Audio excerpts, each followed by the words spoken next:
Karena itu tadi keluarga berasal dari mertua saya berasal dari Musi Banjarmasin. Karena tahun 2000 beliau mau maju jadi Bupati Mubah waktu itu. Zaman pemilihannya masih di DPRD. Lawan paling beratnya itu waktu itu Pak Alek Nurdin. Saya lah diminta jadi ketua tim sukses lobby ya, anggota-anggota DPRD itu. Semua yang saya lobby seminggu terakhir menjelang pencoblosan hilang. Orangnya nggak bisa ditemui. Pada hari pencoblosan baru datang semua nyoblos dan Pak Alek menang hampir 100%. Nah, itu apa sejak itu terakhir beliau nggak lagi ada minat politik, akhirnya cuma di Jakarta. Itulah ceritanya. Artinya ada kedekatan lah secara kultur, ya, keluarga besar. Ya. Kalau kita ngumpul di Jakarta kita masih sering bertemu dan ngobrol. Apalagi Palembang ini kan nggak terlalu jauh ya, cuma 50 menit kan terbangnya. Jadi, insya Allah mudah-mudahan ini menjadi satu kesempatan agar di Sumatera Selatan kita dapatnya banyak. Total kursi berapa di sini? 2 dapil. Dari 17. Ya, dari 17. Ya paling tidak 7 lah kita dapatnya.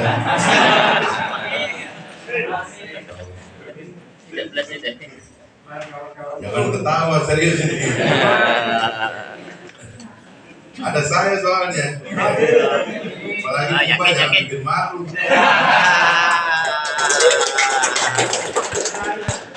Bisa kita udah ketahuan soalnya kan. Masa saya ketahuan setengah keluarga saya ada di sini terus nggak menang itu kan wah bener itu. Ini pekerjaan berat ini ya. Terutama di dapil ini ya. Sumsel 1 ini ya. Itu yang pertama yang saya ingin sampaikan biar teman-teman memahami bahwa saya pasti punya perhatian khusus terhadap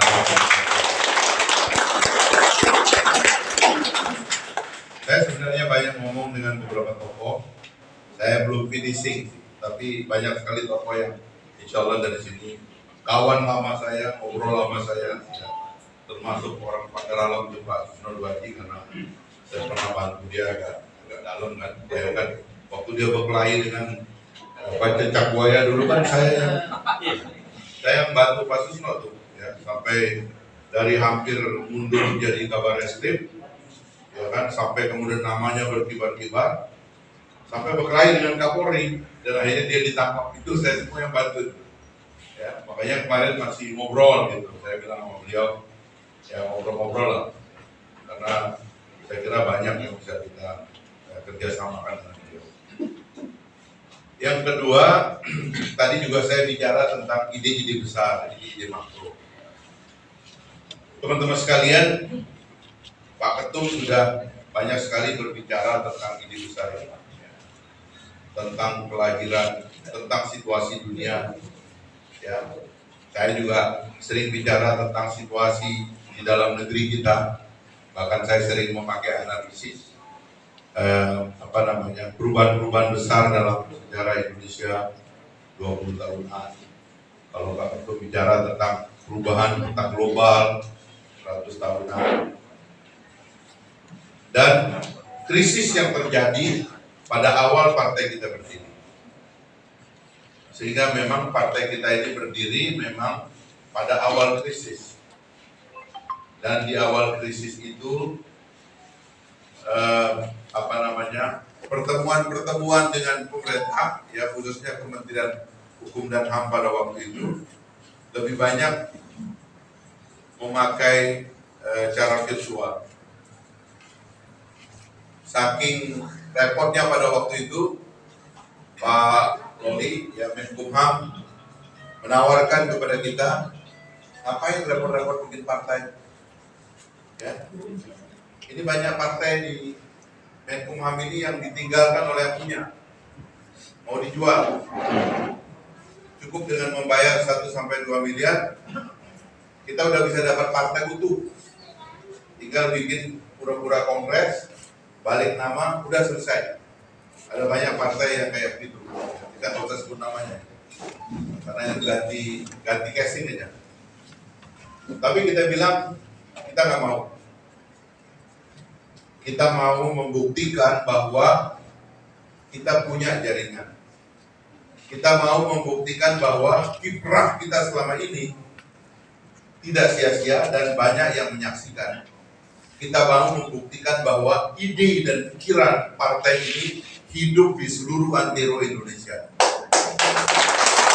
Dan alhamdulillah dengan selesainya verifikasi internal kemarin, itu artinya satu pembuktian bahwa memang partai ini ada di seluruh Indonesia. Karena kemarin kita membuat analisis ya, struktur partai kita ini ada yang jauh lebih lengkap dari partai-partai yang dapat kursi di DPR sekarang. Karena luasnya permintaan dari masyarakat untuk bergabung dengan partai. Saya kaget juga mendapatkan tamu ya dari daerah-daerah yang jauh sekali ya, Papua, Sangihin, di Sulawesi dan sebagainya, itu banyak orang. Jadi proof bahwa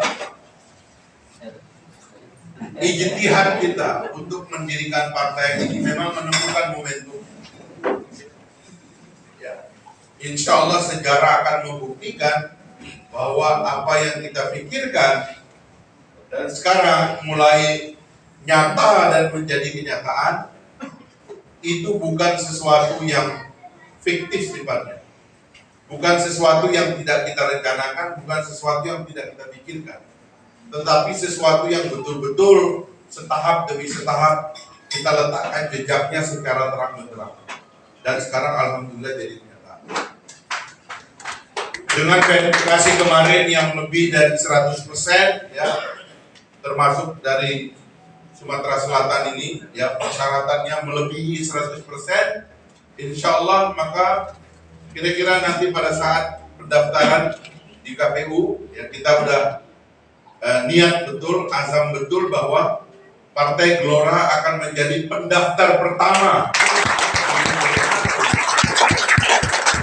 sehingga insya Allah kita juga akan dinyatakan sebagai partai pertama yang lulus verifikasi di pendaftaran KPU. Jadi jejaknya teman-teman terang benderang dan sekarang mulai nampak sebagai kenyataan.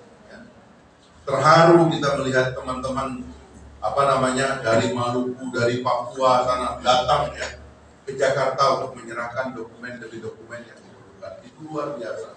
Dari Bali yang memang pertama lengkap ya juga demikian. Nah jadi pikiran-pikiran, perenungan-perenungan, manifesto yang kita buat tentang keperluan bangsa ini untuk melakukan overhaul terhadap pemimpin itu benar adanya. Dan kita yakin bahwa bangsa Indonesia akan menyambut datangnya Partai Gelora seperti orang tua yang terharu dan menangis bahagia menyambut kelahiran seorang bayi. Abdul sering mengatakan ada tangis kesedihan karena adanya kematian, tetapi yang dialami oleh Gelora adalah tangis bahagia karena adanya kelahiran. Tangis bahagia itu akan menggema menjadi gelombang, dan gelombang ini akan menjadi kekuatan yang mengantarkan kita untuk memenangkan pemilu yang akan datang. Soal teknis saya sendiri sudah sering ngomong. Kita ini orang-orang politik juga tahu. Rata-rata orang idealis ngerti. Saya alhamdulillah senang sekali karena lebih dari setengah umur saya ini ada dalam politik praktis. Sejak SMP saya aktivis. Artinya dari 50 tahun umur saya, mungkin 35 tahun itu di dunia aktivis, 25 tahun terakhir di politik praktis. Saya katakan, kita ini punya perhitungan.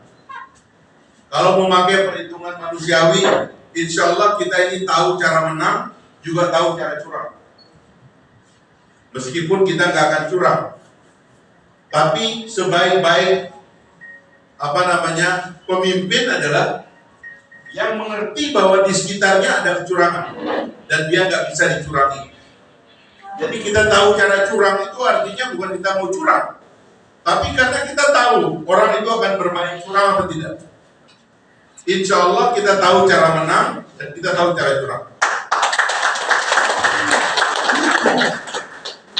Karena itu sekali lagi semuanya kita tata dalam kerangka. Kita dipimpin tim pemenangannya oleh Pak Riko Marbun, ya. Salah seorang menurut saya ahli strategi pemilu di antara yang paling baik di Indonesia sekarang ini. Cara dia menganalisa dan memeta persoalan elektoral luar biasa sekali. Dan itu terus berjalan, penyempurnaan sistem di dapur kita. Jadi sekali lagi mimpi, ijtihad, ikhtiar, ya, pikiran-pikiran yang selama ini menggema, ya, dan akhirnya sekarang menjadi kenyataan struktur adalah satu perencanaan yang memang kita niatkan dari awal. Dan saya ingin sebenarnya kepada kita semua, niat itu diperbaharui.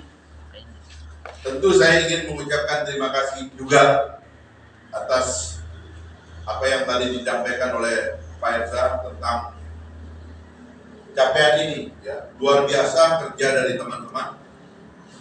Dan ini adalah tahap 1, tahap pertama, karena tahap berlanjutnya adalah seperti arahan dari Pak Ketum, kita perkuat teritorial.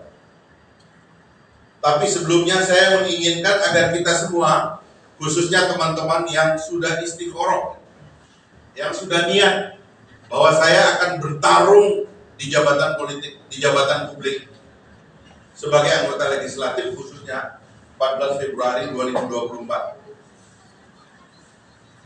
Perkuat niatnya, perbaiki niatnya, istikharahkan niatnya, perkuat hatinya, ya.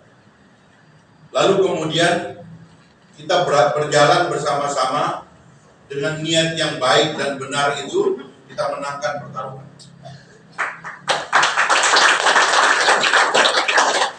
Niat itu begini, ya. Kita ini bersyukur, ya, terutama orang-orang di kawasan Sumatera ini, tanah Melayu secara umum. Kita ini bersyukur punya ketua umum yang lengkap. Beliau seorang ulama, beliau seorang intelektual, beliau seorang ahli strategi, ahli geopolitik, dan pemikir global. Saya bilang demikian karena saya mendampingi beliau di beberapa forum internasional, di mana pikiran-pikiran beliau didengarkan sekali tentang analisis tren dunia ini, di barat dan di timur.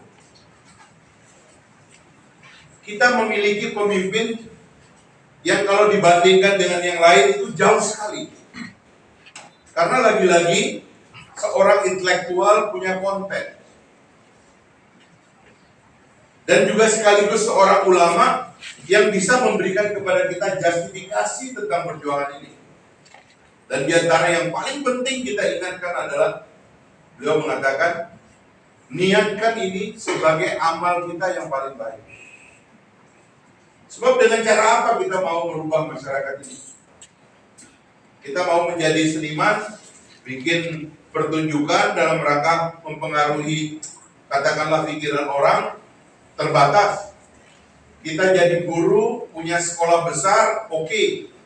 Tapi juga kadang-kadang anak-anak yang kita didik itu gampang juga dirusak oleh pengaruh-pengaruh lain. Kita jadi mubalik, oke. Itu juga adalah pekerjaan mulia, pekerjaan dakwah. Ya, wa man ahsanu qawlan mimman da'a ila Allah wa 'amila shalihan wa qala innani minal muslimin. Menyampaikan dakwah. Tapi politik adalah amal yang paling afdol. Karena politik hari ini adalah pengejawantahan cara melakukan perubahan masyarakat yang dulu disebutnya sebagai jihad. Makanya Umar bin Khattab mengatakan afdhalul amal itu al-jihad. Amal paling baik itu jihad. Jihadnya hari ini adalah politik. Politik ini bisa merubah atau mengubah masyarakat. Kalau kita punya pemimpin yang baik, masyarakat berubah semua, mengikuti kebaikan pemimpinnya.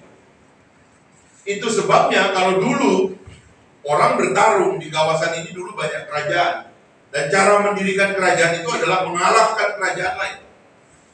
Di sini ada imperium namanya Sriwijaya. Cara dia membangun kerajaannya adalah dengan mengalahkan orang, dengan perang, dengan senjata, berdarah-darah. Setelah dia menang, dia mengelola itu kawasan, dia mengelola wilayah. Utsmani sebelum terbentuk, dari Osman Ghazi, dia taklukkan kerajaan-kerajaan kecil dengan otot, dengan senjata, berdarah-darah. Setelah itu berdirilah Imperium Utsmani. Semua itu sudah selesai di abad silam. Di abad sekarang manusia modern memikirkan bagaimana cara kita merebut kekuasaan secara damai. Lahirlah sistem demokrasi dan lahirlah sistem partai politik. Kita ini seperti lagi briefing mau perang. Kalau kita memenangkan pemilu, kita mengantarkan orang baik menjadi pemimpin, maka insya Allah masyarakatnya itu akan segera menjadi baik. Karena pada dasarnya masyarakat mengikuti pemimpinnya. Tapi kalau pemimpin kita, mohon maaf ya, korup, tidak punya pengetahuan, kelihatan bimbang, tidak memberikan jalan yang terang, maka juga masyarakatnya ikut nyungsep, ikut gelap, dan ikut tidak mengerti jalan. Nah, itulah politik yang sedang kita lakoni sekarang ini. Kita mau ke sana. Maka sekali lagi ini adalah sumber amal yang paling besar. Niatkan itu sebagai sumber amal yang paling besar. Saya mengatakan kita ini kalau orang Islam tuh punya petunjuk dari Rasul yang mengatakan umur umat itu seperti umur Nabi itu sekitar 63. Saya ini umurnya udah 50 sekarang. Kira-kira saya hidup 13 tahun lagi. 13 tahun lagi. Antum berapa umur? Pas gila, dia 14 tahun lagi ya. Ya ada banyak orang yang dapat bonus saja. Berapa umur? 16 tahun lagi. Ambil kesempatan jual orang. Itu masih lama, sebab juang dulu. Nampak? Udah lewat. Apa bonus? Kalau kayak beliau udah dapat bonus 1. Ibarat dagang, modal udah balik. Kalau modal udah balik, kita fokus.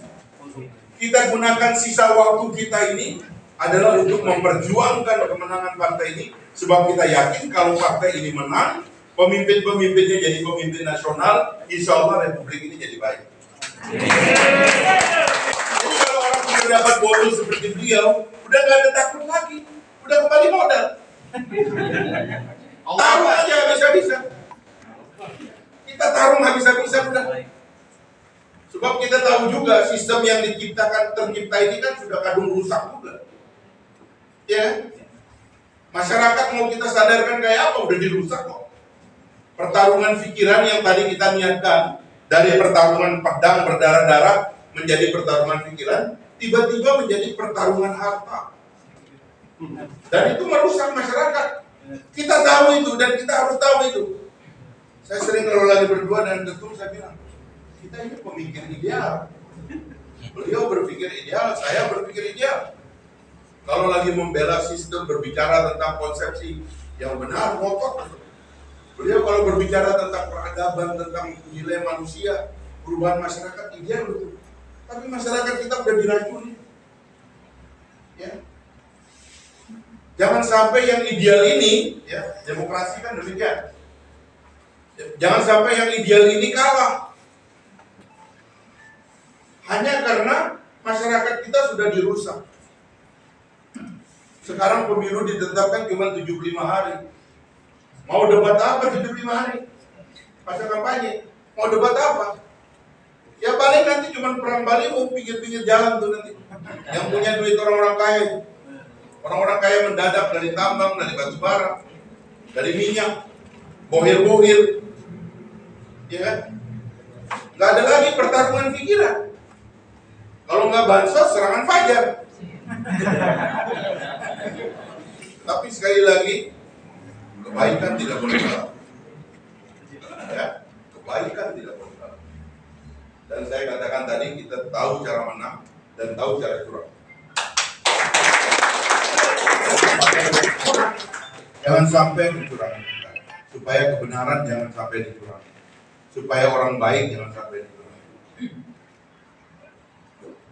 Karena itu sekali lagi kita semua yang pelakon-pelakon ini mulai sekarang kuatkan itu niatnya, tekadnya, rencananya, dan keyakinannya bahwa memang kita mau tempur beneran. Serius kita bertempur kali ini. Ya. Waktu di kantor DPD itu nanti ditulis kurang sekian hari. Itu dibuat perencanaan yang lebih real. Saya tadi mengatakan juga di bagian ketiga ada 3 hal yang bisa kita lakukan. Yang pertama itu yang agak murah, sosial media. Ya. Ini yang punya akun sosial media, angkat tangan nih. Banyak. Malu-malu ya. Pokoknya kalau yang minta selfie itu berarti punya itu semua.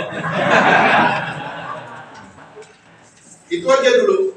Apa kek tiap hari kita memperkenalkan kepada masyarakat bahwa ada partai namanya Partai Gelombang Rakyat Indonesia, dan alhamdulillah kemarin ada survei Kompas ya, Kompas kita tahu itu diantara sumber survei yang paling akurat ya. Partai Gelora disebutkan sebagai partai baru yang paling populer, yang popularitasnya paling tinggi. Jadi dari partai baru popularitas paling tinggi menjadi partai pemenang pemilu itu dekat sekali tuh. Sebab nanti ini insya Allah setelah verifikasi segala macam gak ada gangguan, kita dekonstruksi semua. Teori partai baru itu gak ada yang kosong. Rakyat itu ngasih mandat baru. Rakyat gak peduli. Rakyat ngasih mandat baru 5 tahun. Semua partai yang ada nanti 14 Februari udah nggak ada partai itu semua. Semua jadi baru. Semua pemain baru. Nggak ada itu yang ada jaminan pasti menang dan sebagainya, nggak ada. Di negara-negara demokrasi yang sehat, partai baru menang langsung jadi presiden. Pak SBY pernah begitu. Partai Demokrat yang menang dia jadi presiden. Di Prancis itu ada partai baru dari gerakan masyarakat kayak kita, bikin partai namanya NMarke, nggak kayak, mungkin lebih serius kita kali dari dia. Pemimpinnya Macron jadi presiden 2 kali sekarang. Persis juga seperti yang terjadi dengan Pak SBY di sini. Jadi ini kita dekonstruksi semua, nggak ada itu. Tutup mata, nggak ada yang lain. Ya. Gila, kita menang, nggak ada yang lain. Begitulah cara kita melihat keadaan ini. Jadi sosial media, yang kedua silaturahim kita. Tarik nafas, ini yang kedua, ini strategi. Kadang-kadang ya itu agak, kalau sosial media kan pencet-pencet tangan kan cuma modal pulsa kan. Kalau silaturahim kadang-kadang ya kopi, pempek lumayan lah ya. Ya kan rokok. Nah itu juga kita galak, terutama teman-teman yang betul-betul sudah ada dalam niat dan ada dalam jadwal rencana, kuatkan itu, ya, gerakan itu.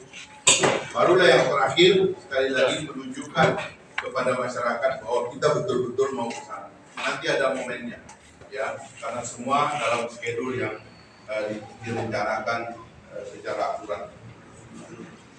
Jadi kira-kira 3 itulah yang ingin saya sampaikan teman-teman sekalian. Saya nggak mau terlalu bicara isu-isu ideal ya, tentang presidensialisme, tentang amalah yang banyak, itu sudah ada di YouTube-nya itu. Ya. Barusan juga saya menyinggung soal itu di Tribun Network Sumatera Selatan tadi, tentang hal-hal ideal yang miss oleh para elit kita di Jakarta. Di Jakarta itu banyak elit yang jangan dianggap ngerti juga, nggak ngerti juga sebenarnya. Seperti kebingungan elit ya punya partai tapi nggak punya calon, bingung sendiri. Ya kenapa kok salah sendiri? Kenapa partai termasuk partai menganggap dirinya paling besar bingung juga, sampai berantem marah-marah ke kadernya sendiri, gara-gara kadernya lebih populer dari yang direncanakan. Karena kehilangan konsep, masalahnya kehilangan konsep. Coba kalau jadwalnya diatur, ya presidensialismenya dimengerti, nggak bakalan begitu. Kan harusnya setiap partai punya calon sendiri, tarung dong, ya kan? Boleh orang itu populer, tapi kalau nggak dicalonkan kan enggak.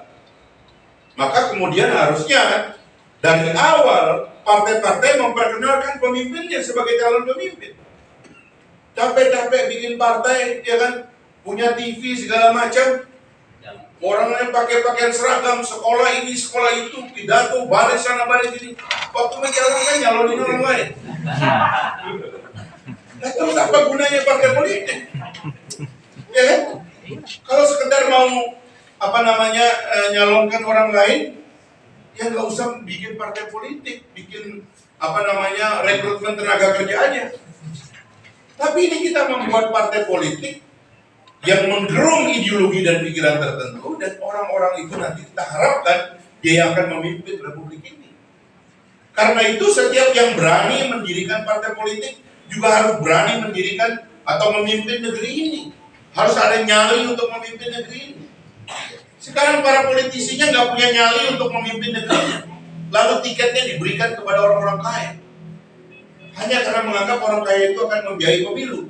Nah terus kenapa membuat biaya pemilu tinggi, lalu pemimpin-pemimpin politik nggak berani maju, lalu menyerahkan semua ini kepada cukong-cukong.